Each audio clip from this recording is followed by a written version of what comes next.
Well, hello there and welcome back to the very latest episode of my Love Machine podcast. Now, I've got a great and catchy title for you today. Wait till you hear this. We are calling this one, How Holistic Fitness Transformed My Love Life.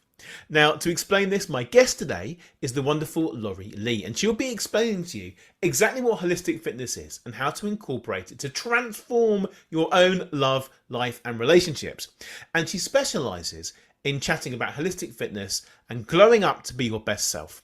We'll be discussing the secrets to ensuring your relationships aren't causing you stress and getting really clear about what you want. And she is a certified personal trainer.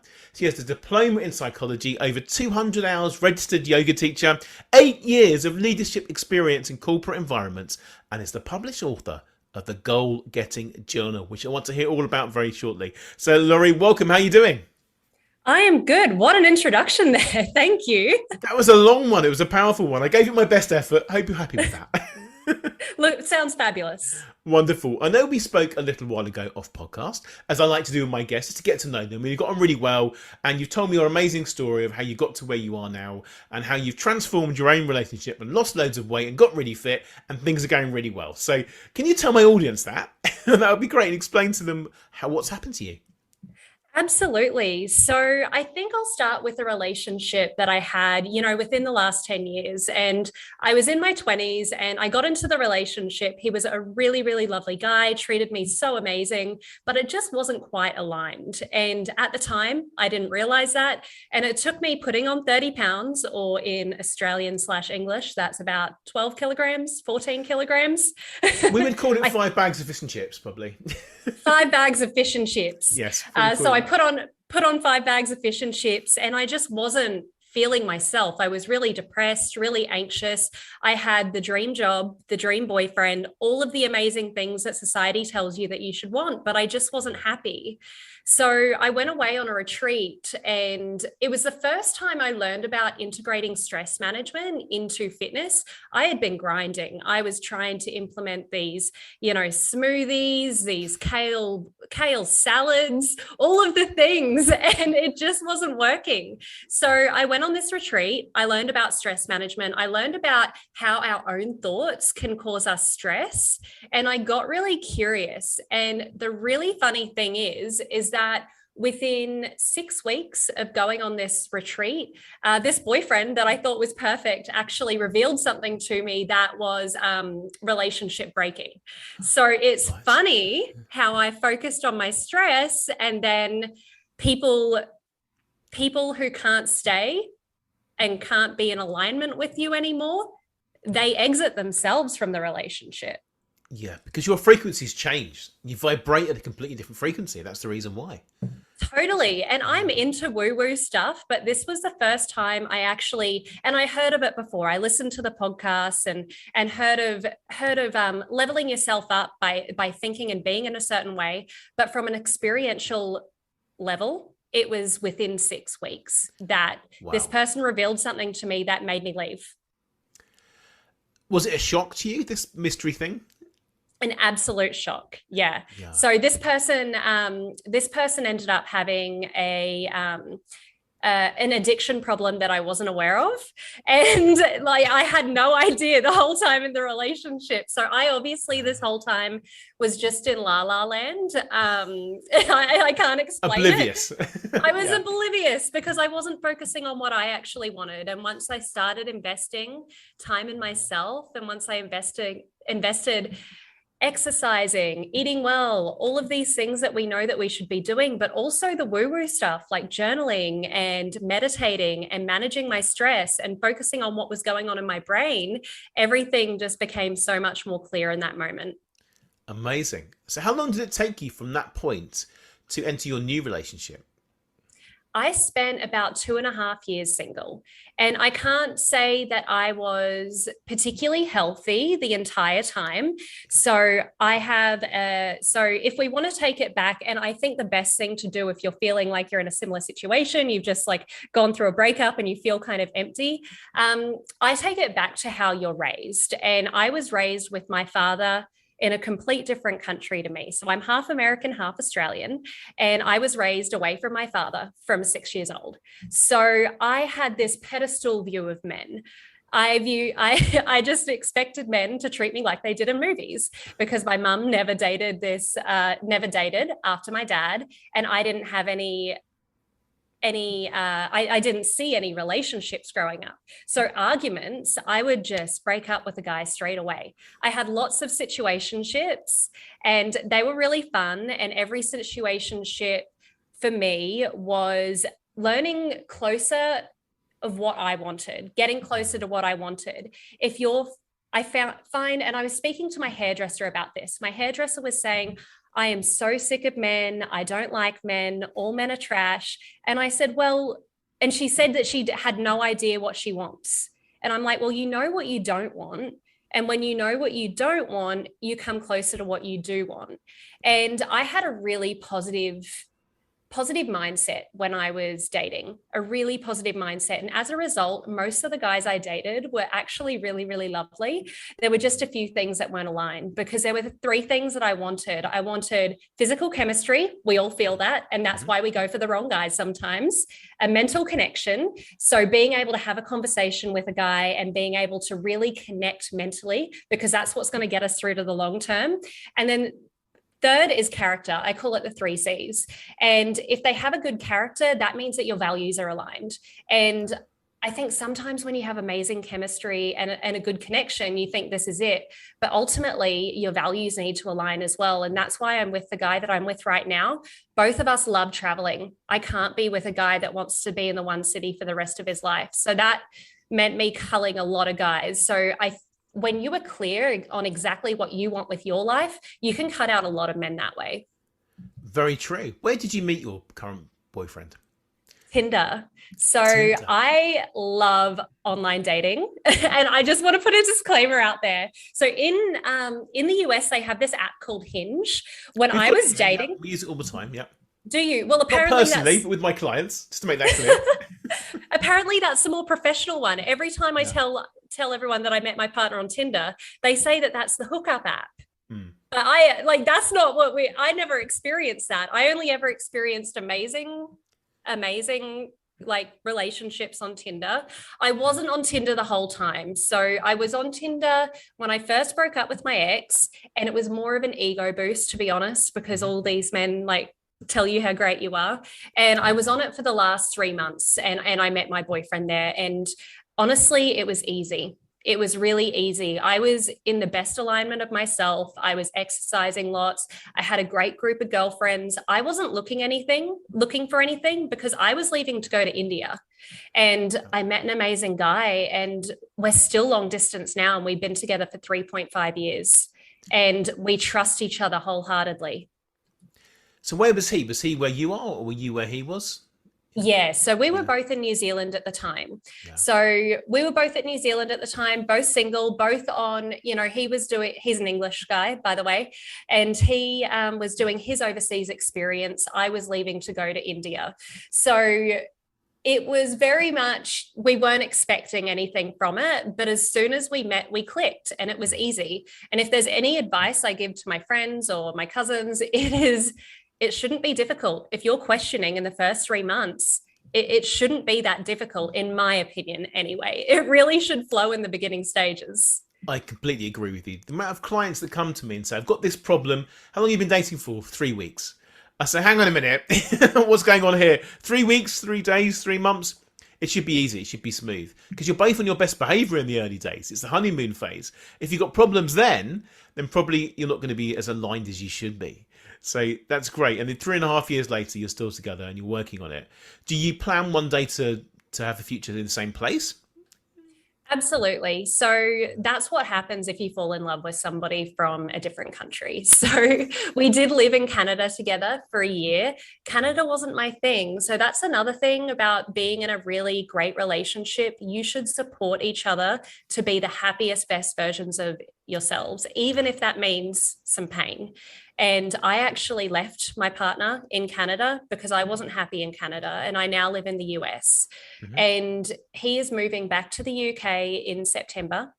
and we plan to be together in a year's time. So the challenging thing is visas, and that's the reason why, and finding a place that we both enjoy. So far, we both enjoy the US. So that is the plan long term. Wonderful. It's a big place compared with the UK. Lots of places to choose from. I'm sure you'll find somewhere that makes you both happy. It's an interesting place to go. I've only been to the US once in my life, but I've got more plans. The pandemic sort of ruined some of those, but that's wonderful. Your future is mapped out in your minds, and I'm sure things will change, and you'll develop that, and you'll both adapt, and whatever's meant to be will meant to be in terms of location, which is wonderful. But let's talk about the whole holistic fitness thing. For those who don't know, what exactly is holistic fitness? Because that can mean anything, really, couldn't it? Absolutely. Holistic basically means everything, taking everything into account. So I can see how it's a little bit confusing. But essentially, holistic fitness, the difference it is between regular fitness is taking the burnout culture out of it. So one thing I've noticed from leading large teams for corporations and startups and personal training is that they both have a burnout culture. But we're focusing on this burnout culture in corporations quite hardcore, which is great, but not so much in fitness. I mean, there's a lot of rhetoric that it's like, if you don't work hard enough for your goals, then you don't want it bad enough. And that rhetoric isn't actually helpful. It helps us feel guilty about not going for our goals, because I think everyone knows you need to eat healthy and you need to exercise to feel better, to be the best version of yourself, to lose weight. It's basically, who we were as humans back in the day. And, we domesticated ourselves. We sit down most of the day and we're not meant to do that. So it's managing your stress so you have the energy to do the things that you already know that you should be doing. Most of us get into this depressive cycle of tomorrow thinking, telling ourselves everything we're going to do tomorrow, imagining that we're a different person when we're not. We're still the same person tomorrow with the same amount of energy, setting all of those goals and not achieving any of them, feeling guilty, beating ourselves up, self-medicating with chocolate or something that we know isn't within our diet. And then the toxic cycle continues. So the root cause of this is stress management. Now, stress management can look like a whole bunch of different things. I am not a doctor in endocrinology, so I can't tell you exactly what you need to do to be holistically fit, but I can give you a few tips. One thing is sleeping at the same time each night, sleeping for ideally 7 to 9 hours. This is the research of what most people need, because your sleeping hormones, melatonin, are inversely proportional to your stress hormones, cortisol. So automatically you're going to be managing your stress, and any exercise you're doing, you're going to reap the benefits from that a little bit more as well. Another thing is thought work, and that's what I did. Thought work can be used through journaling, through meditation, through just observing your thoughts. If you've ever read The Power of Now by Eckhart Tolle, you know what I'm talking about there. Yeah, exactly. It's a good one. There's so many different things you can do to focus on your stress management. The most impactful thing is to remove circumstances and people out of your life that are causing you stress. And that's what I did with one of my exes, who, by the way, in the dating stage, I had to write a pros and cons list as to if I'll accept. So that should have been a warning sign for me, but I didn't know that at the time. And it was a beautiful relationship. It just wasn't aligned. So I always question that. A warning sign. When people show me these lists. So if there's even 3 things on this cons list, get rid of them, move on. That's it. I think if you're writing a pros and cons list in the first place, he is not for you. He's he not is for not you. for you. No, it's not at all. That's my opinion. Can I ask you a question about sleeping? Because that's something everyone says to me, I need to sleep more. Because I think I never needed much sleep in life, but I work a lot, I think a lot, and I help people a lot. So the biggest problem I've got is children who wake up at all hours of the night constantly. We've got a heat wave at the moment. It's too hot. They can't sleep. They're a bit scared, waking up. So my wife and I are constantly being woken up all the time. We get up really early, 6 o'clock in the morning when they wake up. They want to go on their iPads. No, you can't do that. You've got to learn to read. We want breakfast then. So having this wonderful 7 to 9 hours sleep that everyone talks about, how do you do that? Maybe you don't know the answer because you're not a parent at the moment, but maybe you are. Maybe you haven't told me that part. So one thing you're not. So how do you deal with that over a long period of time? Bear in mind that one of them is 8 and he hasn't changed. Yeah. See, I often think about this. How will I operate when I'm a parent? Like Yeah. I honestly, my clients who are parents, I just all power to you. You're amazing. What I do know from coming from poverty, so I was raised in a single parent household, not much money, little enough money to be on welfare, like that. And so I experienced a similar thing in terms of poverty mindset and feeling like I don't have enough money for anything. And the way that I overcome that limitation, and it is a legitimate limitation that I've had to overcome, is by accepting my circumstances. So if I was a parent and I was being woken up, I would accept that although I've only got 7 hours to sleep, I will be woken up a few times. So that is not within your control. In fact, you could even write a list of things that aren't within your control and write a list of things that are within your control. And maybe you list the time that your children do go to bed. Perhaps they go to bed at 8 p.m., I don't know, and you go to bed at 10 p.m. And maybe having a wind down routine between 9 p.m. and 10 p.m. is one of the things within your control. The reality is you can't control what you can't control. You just can't change it, but you can find opportunities for what you can control, which is how I've managed to move from single parent household to doing quite well for myself. How did you lose all the weight? How long did that take you as well? That's what I want to know. Yeah, so I lost 30 pounds in 3 months, and How is that safe, and how is that? How have you sustained that? it's safe to lose 1 to 2 pounds per week. And for me, is people people want to hear a whole program, but honestly, it was easy. As soon as I exited a relationship that wasn't for me, I just had energy to do all the things I'd been trying to do for the last year, which was eating well, which was moving more often, which was exercising. And I made it fun. The most important thing to do is to get out there, hang out with your friends, make movement fun. If you enjoyed playing touch football or soccer or something when you were a kid, play football with your friends on a Sunday.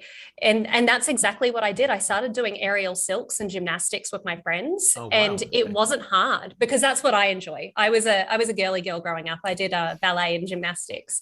So I started doing all that sort of stuff with my friends. I started moving more. I started going out more. And because I was feeling depressed and anxious, I stayed stagnant.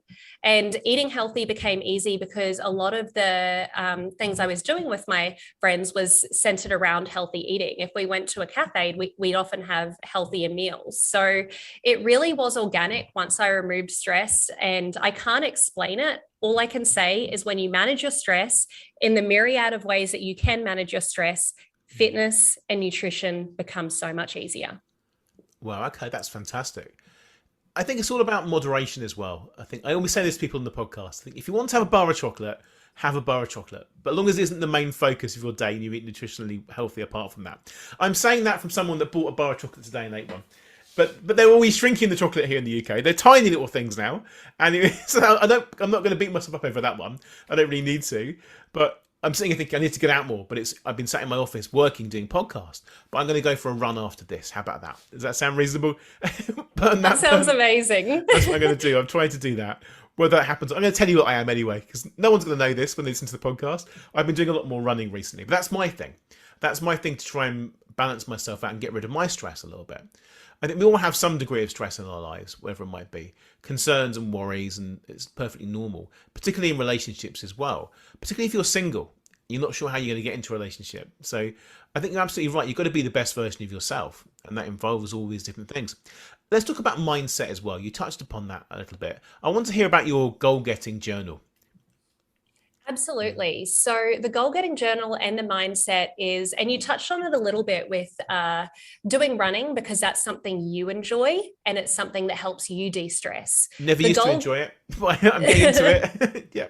yeah, exactly. But the goal getting journal is all about doing, and mindset in general is doing what you enjoy, staying in your own lane and not looking externally for what you should be doing. And that's a part of holistic fitness as well. You don't need to follow someone else's training program. You do what's right for you and what you enjoy.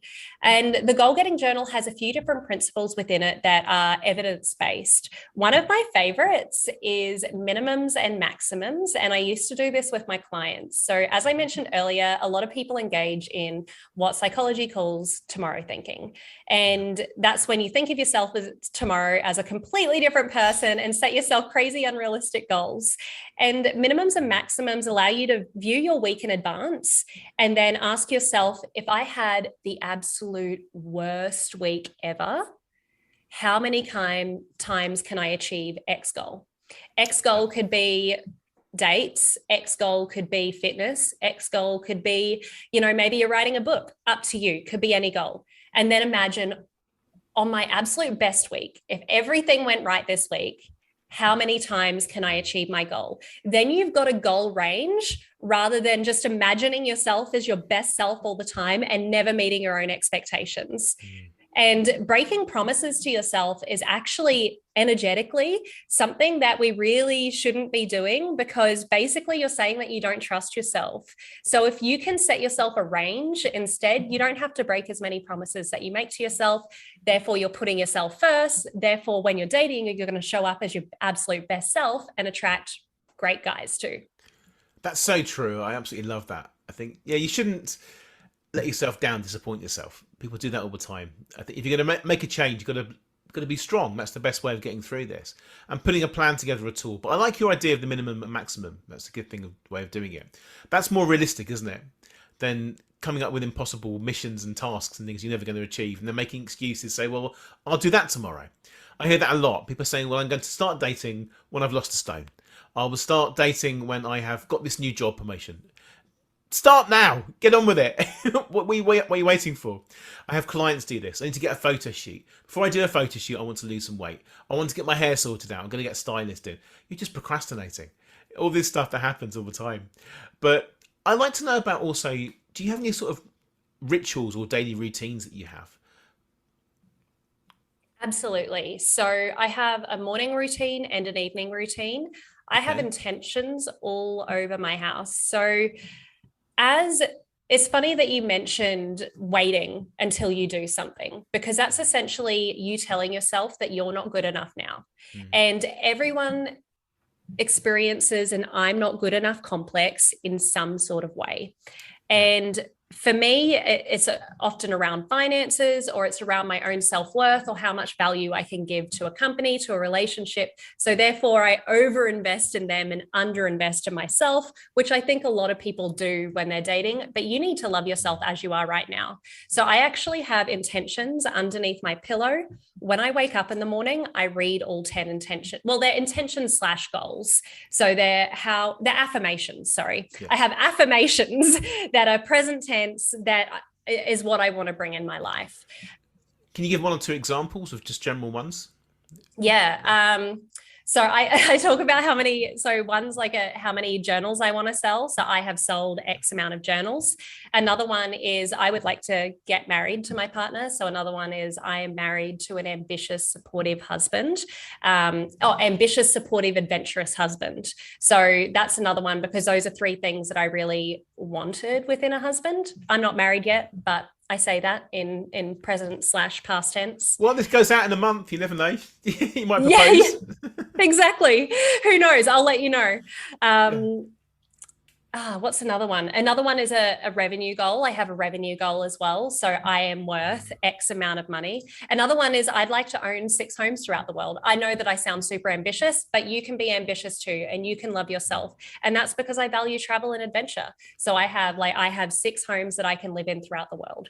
So whatever is in line with your values, I recommend having those affirmations. I actually did this when I was single as well. I wrote down what I wanted in a boyfriend, and my boyfriend has exactly what I wanted, down to he looks exactly like my Sims boyfriend when I was playing The Sims. He's got the same color eyes and same color hair and same outfit as my Sims boyfriend. So wow. I definitely think speaking it out there is important in terms of routines. I also use my own goal getting journal in the morning as well. So that's planning my day, setting intentions, putting down what I'm grateful for as well. Gratitude is so important, especially if you're type A. I'm type A too. Sometimes we can focus on what we haven't yet done, but we really do need to focus on a little bit more how grateful we are for what has happened in our life. So that's how I spend my mornings. I'm going to come on to your evenings in a minute because that's fascinating me. That's a great list of things. I love the intentions and the affirmations and all these things. And I think it's important you mention it in the present tense. When I teach my clients that, you don't say, I want this in a relationship. I'm experiencing this right now. This is how it looks like. Because the brain can't tell the difference between real and imagined events. By you putting that on, it really, really works powerfully. I mentioned this before on the podcast, but I made a list as well 15 years ago about what I wanted in a partner. And she had 19 out of 20 things on this list. And she found it. And one of the things on this list was something very superficial. And she sort of has that anyway, didn't need to have that. So it sort of compensated for that anyway. But that was amazing. And to this day, I teach people to make your own list of things that you want. But it's not a wish list of all the things that you want or a lot of deal breakers and things like that. It's about what you really do want. And that's a great way of doing it. So what about your evening rituals? What do you do there? Yeah, so my evening ritual is a little bit more simple. It actually goes for longer, but it's just the one thing. I have a Shakti mat, which is an acupressure mat. Like you, my brain is busy. It's full of ideas. I've got lots of ideas going on and I'm very like high energy. So I need to wind down. And I find having all of the little spikes on the Shakti mat just sends me into a chill state really quickly. You want to ask about the Shakti mat, don't you? I do. I helped a friend move house over the weekend, and he's got a cushion a bit like that. It's all these spikes on it. Because someone recommended it to him, he sits on a cushion, but he doesn't put the spikes up. The spikes go down. I said, "What's the point of that then? There's no acupressure being involved." He said, "Well, it's more comfortable." So that's the whole point. Sit on the spikes, isn't it? So I want to hear more about that, please, because I'm going to go and buy one of these and lie down on them. So tell me more.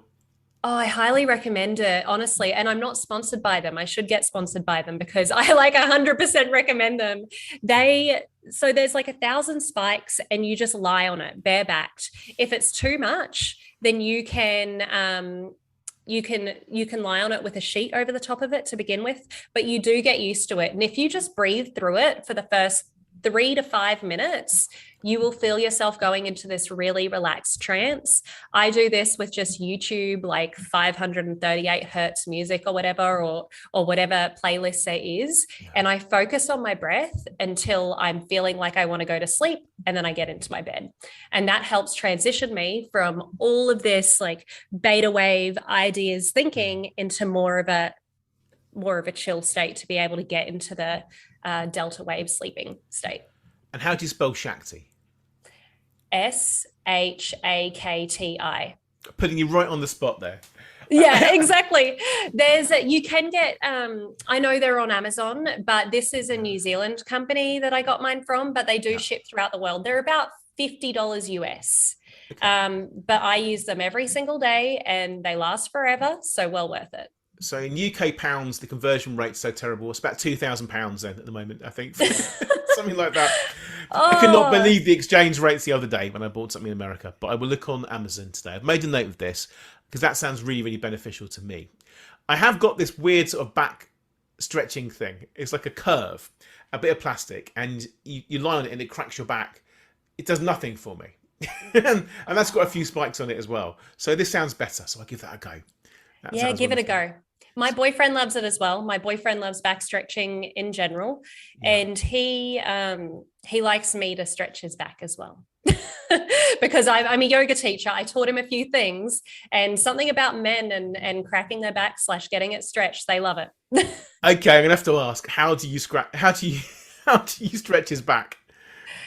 So it's getting him into child's pose. So child's pose is when you have your feet at your bottom and then your knees slightly wider than your hips. And then you stretch out in front of you, trying to expand each vertebra as far as you can go.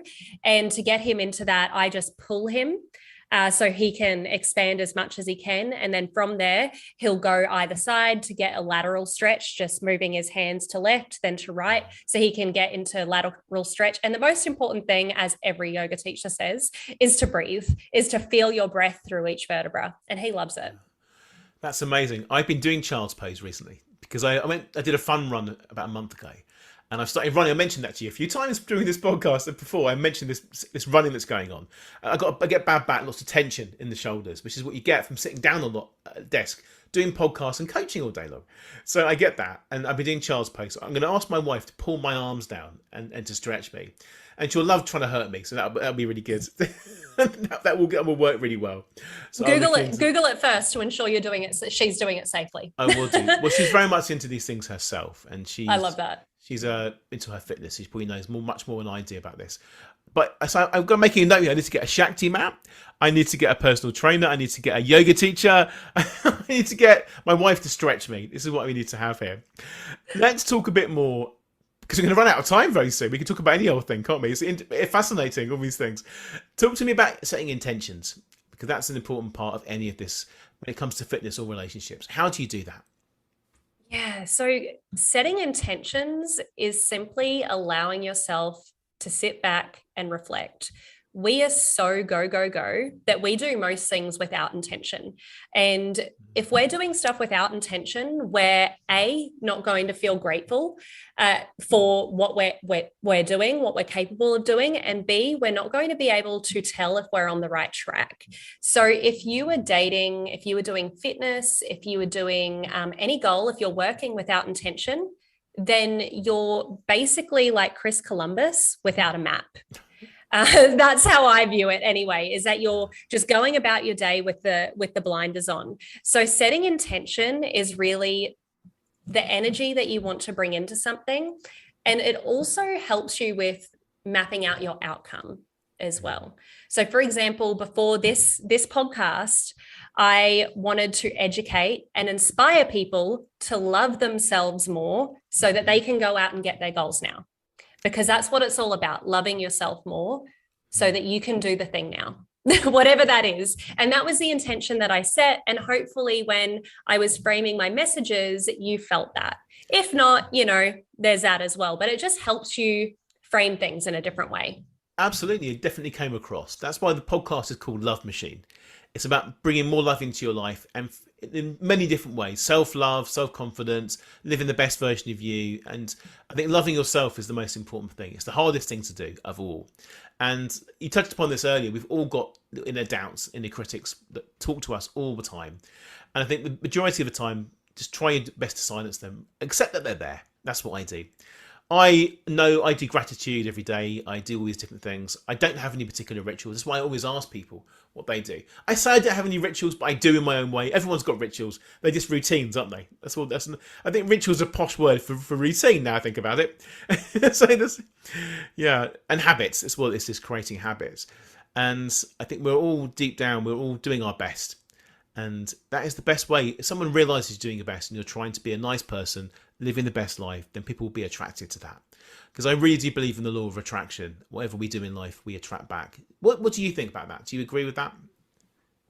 I experienced it for myself. I was always a science girly. And then, that's what I experienced for myself. Nothing, as soon as I started leveling up, things that couldn't exist within that energy left, whether I liked it or not. Yeah. And amazing things came in my life, and I viewed it as a lesson if things didn't work out as well. And I think that's a big thing that people need to realize. They can't get impatient with the universe because they may have a situationship that breaks their heart yet again, but it's actually teaching you what you don't want and what you do want, saying, hey, you know what? I really enjoyed these qualities about this person. I'm really grateful for this experience. However, moving into my next experience, these are the things that are my non-negotiables, I love that. You mentioned leveling up, and people misunderstand that sometimes because leveling up is not some huge dramatic instant transformation, not normally anyway. It's like Clark Kent doesn't become Superman and that's the transformation. In between, Clark Kent leveling up is getting a new pair of glasses that he looks sexy in. That's it, isn't it? Getting himself, doing something nice for himself, going to the gym, doing new routines, forming new behavior. We are all capable of doing that. And leveling up could just mean doing something consistently that you want to do. Do you agree with me?